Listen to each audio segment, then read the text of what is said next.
PHS. This morning I am delighted to present you this week's edition of Cougar Media News. I'm Kurtis Kreider here with Cameron Romberger. We have a rotary group of stories for you this week. Let's first pass the rock over to Nick, who has the weekly sports update, including interviews from varsity basketball players Jacob Wagner, Braden Drescher, and Kyle Wasilewski. Alrighty, good morning PHS. I'm back with your daily sports update. Okay, so on Friday, February 1st, the boys varsity basketball went against Mechanicsburg. Unfortunately, they lost 47-48. Wanted to, came out just short, but we have 4 more games left, so we just got to keep working hard together, playing as a team. Everybody knowing their role and just playing hard to get 4 wins to end the season, hopefully get a run at the playoffs. And then on Saturday, they faced Lower Dauphin on February 2nd, and they also lost 41-46, but that's okay because on Susquehanna, they came back, and on senior night, they won 65-61. Then the varsity girls basketball, also on Friday, February 1st, they went against Mechanicsburg, and they lost 33-46. But on Saturday, they came back with a win against Susquehanna, and they won 40-19. Then on Monday, February 4th, they went against Lower Dauphin High School, and they won 34-30. So nice win for our girls right there. And also on Tuesday, they faced off against Susquehanna Township, and the girls won 36-30. And I just wanted to say congrats to Olivia for scoring her 1,000th point in that game. Man, back-to-back games here, folks. It's Also, for sports, we have girls and boys swimming, and they had their senior night up against Susquehanna. And congrats to both boys and girls because they won. And then there's varsity boys wrestling, and they went on Saturday, February 2nd against Cedar Crest Invitational. They took 6th place overall. That's all we have for you today, PHS, for the sports update. And back to Cam and Kurtis in the studio from the studio. Thank you, Nick, for the report, and thank you, Chandler, for covering the game and accounting for a quarter of the ticket sales for that evening.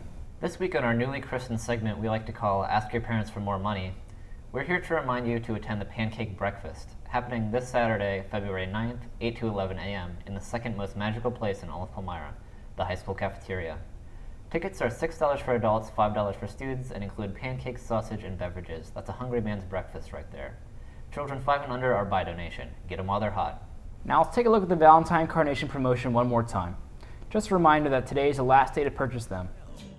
This week, Yearbook is selling red, pink, and white carnations during all lunches, February 1st through February 8th. They cost $1.50 each. Red carnations mean I love you, pink means you're special, and white means I'm glad we're friends. They will be delivered on February 14th during period 1. Due to the snow day, we will all need to attend school next Friday, February 15th, but we have off school as scheduled on Monday the 18th. The blood drive took place on Tuesday, February 5th in the high school auditorium. Robbie was able to talk to participants and learn more about the important event. On February 5th, the Red Cross hosted their annual blood drive here at PHS. The nurses collected about 58 pints of blood, and I was also able to sit down with 2 of the nurses to talk about the blood drive. I feel like donating blood is important because one pint saves 3 lives. You can save up to 3 lives for just 1 pint. So that's an amazing thing, you know?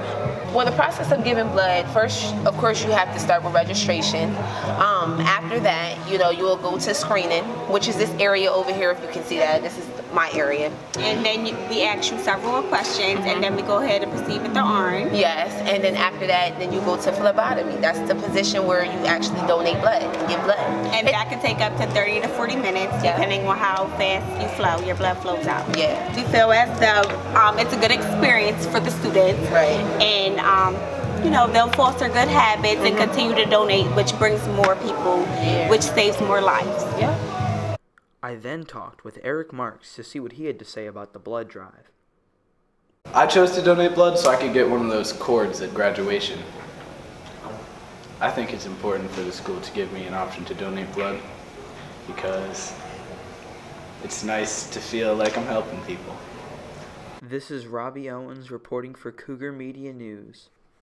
Thank you, Robbie, for the exciting story about the blood drive, and thank you to everyone who gave blood on Tuesday.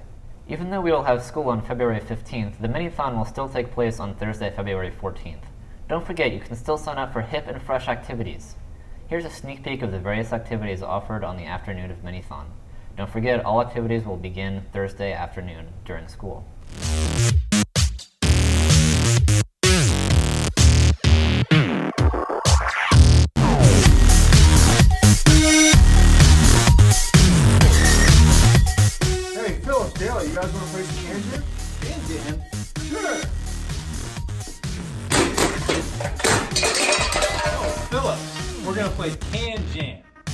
Hand jam.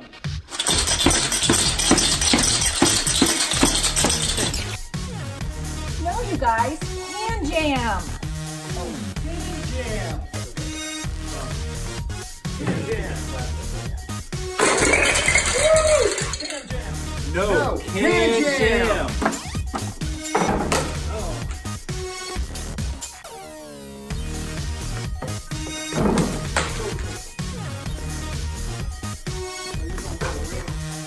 jam.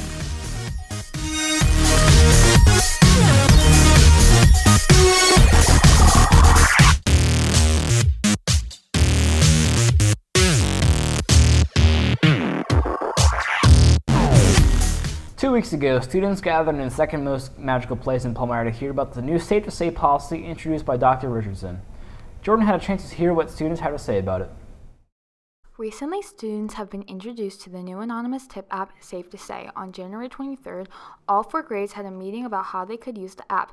I had a chance to sit down with Dr. Richardson so he can explain more about the app's benefits for our school.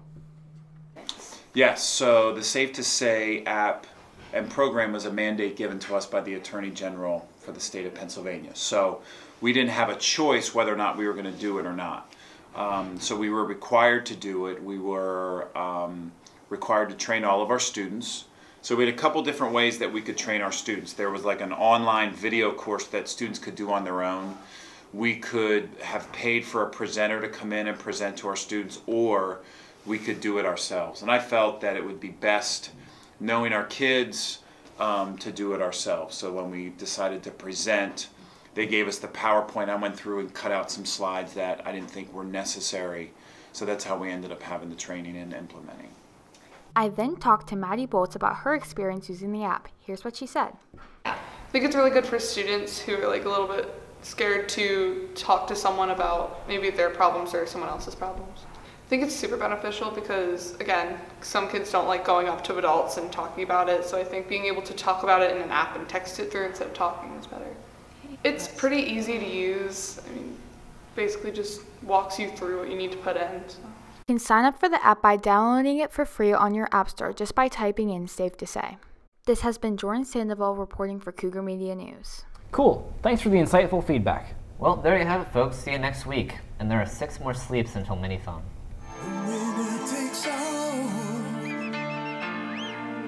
It's the thrill of one more kill, the last one to fall. We'll never sacrifice their will. Don't ever look back on the world closing in. Be on the attack with your wings of wind.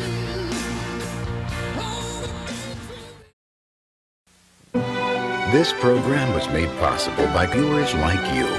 Thank you.